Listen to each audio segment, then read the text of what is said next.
जय श्री कृष्ण दोस्तों, life style with God में आपका स्वागत है। दोस्तों, यहाँ पर हम श्रीमद् भगवद गीता के दूसरे अध्याय का अध्ययन कर रहे हैं, जिसका नाम सांख्य योग है।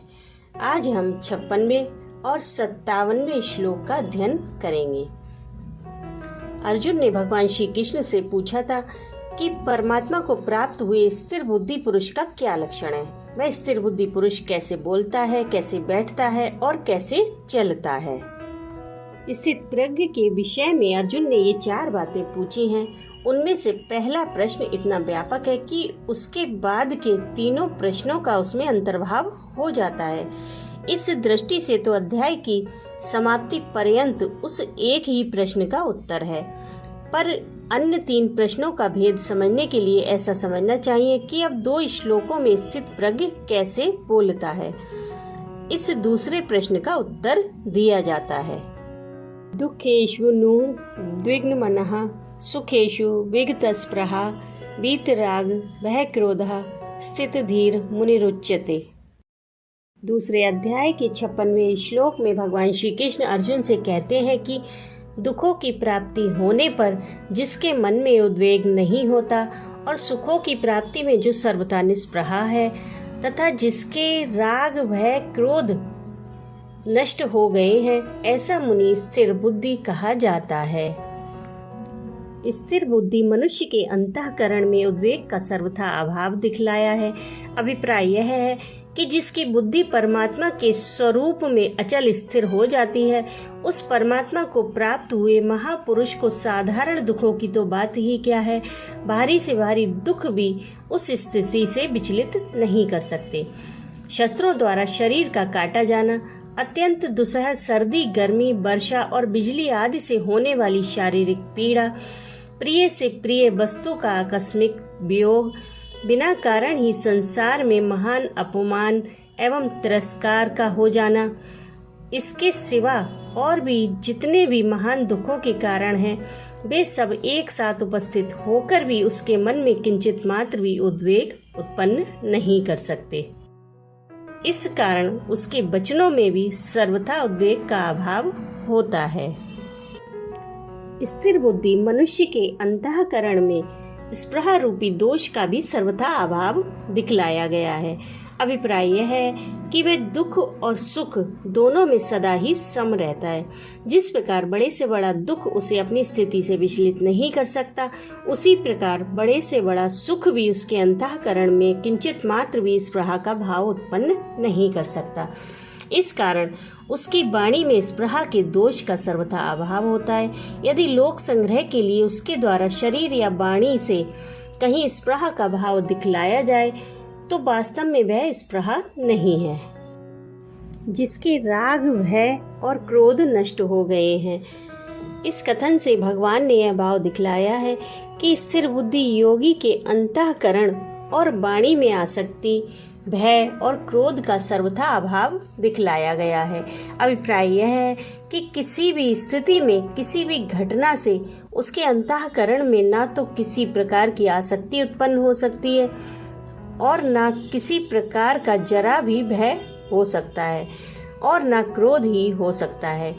इस कारण उसकी वाणी भी आसक्ति, भय और क्रोध के भावों से रहित, शांत और सरल होती है। केवल वाणी को उपयुक्त समस्त विकारों से रहित करके बोलना तो किसी भी धैर्यवान बुद्धिमान पुरुष के लिए भी संभव है, पर उसके अंतःकरण में विकार हुए बिना नहीं रह सकते। इस कारण यहाँ भगवान ने स्थिर बुद्धि पुरुष कैसे बोलता है, इस प्रश्न के उत्तर में उसकी वाणी की ऊपरी क्रिया न बतलाकर उसके मन के भावों का वर्णन किया है। अतः इससे यह समझना चाहिए कि स्थिर बुद्धि योगी की वाणी भी वास्तव में उसके अंतःकरण के अनुरूप सर्वथा निर्विकार और शुद्ध होती है। ऐसा मुनि स्थिर बुद्धि कहा जाता है। इस कथन से भगवान ने यह भाव दिखलाया है कि उपयुक्त लक्षणों से युक्त योगी ही वास्तव में मुनि अर्थात वाणी का संयम करने वाला है और वही स्थिर बुद्धि है। जिसके अंतःकरण और इंद्रियों में विकार भरे पड़े हैं, वह वाणी का संयमी होने पर भी स्थिर बुद्धि नहीं हो सकता। यह सर्वत्र नभिस्नेहस तत्तत् प्राप्य शुभाशुभम नाभिनंदति न द्वेष्टि तस्य प्रज्ञा प्रतिष्ठिता। दूसरे अध्याय के 57वें श्लोक में भगवान श्री कृष्ण अर्जुन से कहते हैं कि जो पुरुष सर्वत्र स्नेह रहित हुआ उस शुभ और या अशुभ वस्तु को प्राप्त होकर न प्रसन्न होता है और न द्वेष करता है, उसकी बुद्धि स्थिर है। इस श्लोक में स्थिर बुद्धि योगी में ममता पूर्वक होने वाली सांसारिक आसक्ति का सर्वथा अभाव दिखलाया गया है।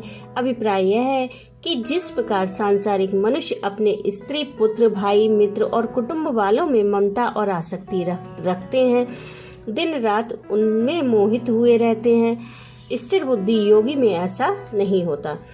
उसका किसी भी प्राणी में ममता और आसक्ति युक्त प्रेम नहीं रहता, इसलिए उसकी वाणी भी ममता और आसक्ति के दोष से सर्वथा रहित, शुद्ध और प्रेममयी होती है। आसक्ति ही काम, क्रोध आदि सारे विकारों का मूल है। इसलिए अगर आसक्ति का नाश हो गया तो सारे विकारों का नाश अपने आप ही हो जाता है। और स्थिर बुद्धि योगी का संसार की किसी भी वस्तु में अनुकूल या प्रतिकूल भाव भी नहीं रहता है। किसी भी शुभ अर्थात अनुकूल वस्तु का संयोग होने पर साधारण मनुष्यों के अंतःकरण में बड़ा हर्ष होता है, अतः वे हर्ष से मग्न होकर वाणी द्वारा बड़ी प्रसन्नता प्रकट करते हैं और उस वस्तु की स्तुति किया करते हैं। किंतु स्थिर बुद्धि योगी का अत्यंत अनुकूल वस्तु के साथ भी संयोग होने पर उसके अंतःकरण में किंचित मात्र भी हर्ष का विकार नहीं होता। इस कारण उसकी वाणी भी हर्ष के विकार से सर्वथा शून्य होती है। वह किसी भी अनुकूल वस्तु या प्राणी की हर्ष गर्भित स्तुति नहीं करता। स्थिर बुद्धि पुरुष किसी से भी द्वेष नहीं रखता।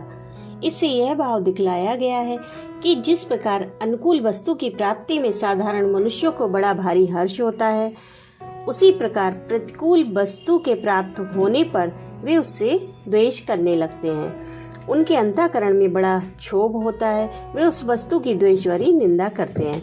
पर स्थिर बुद्धि योगी का अंतःकरण प्रतिकूल वस्तु के साथ संयोग होने पर भी किंचित मात्र भी द्वेष भाव उत्पन्न नहीं होता।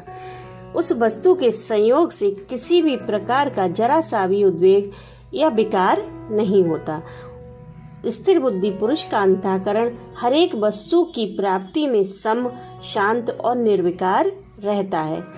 इस कारण वह किसी भी प्रतिकूल वस्तु या प्राणी की द्वेषपूर्ण निंदा नहीं करता। उसकी बुद्धि स्थिर है।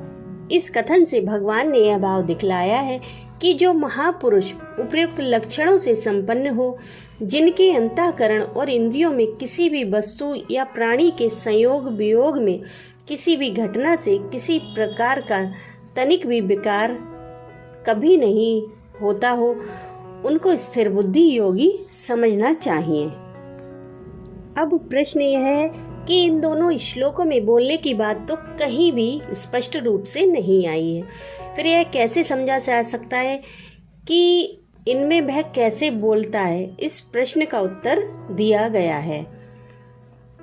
यहाँ पर साधारण बोलने की बात नहीं है, केवल वाणी की बात हो तब तो कोई भी पाखंडी मनुष्य भी रटकर अच्छी से अच्छी वाणी बोल सकता है।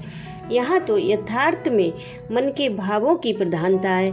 इन दो श्लोकों में बतलाए हुए मानसिक भावों के अनुसार इन भावों से भावित जो वाणी होती है उसी से भगवान का तात्पर्य है।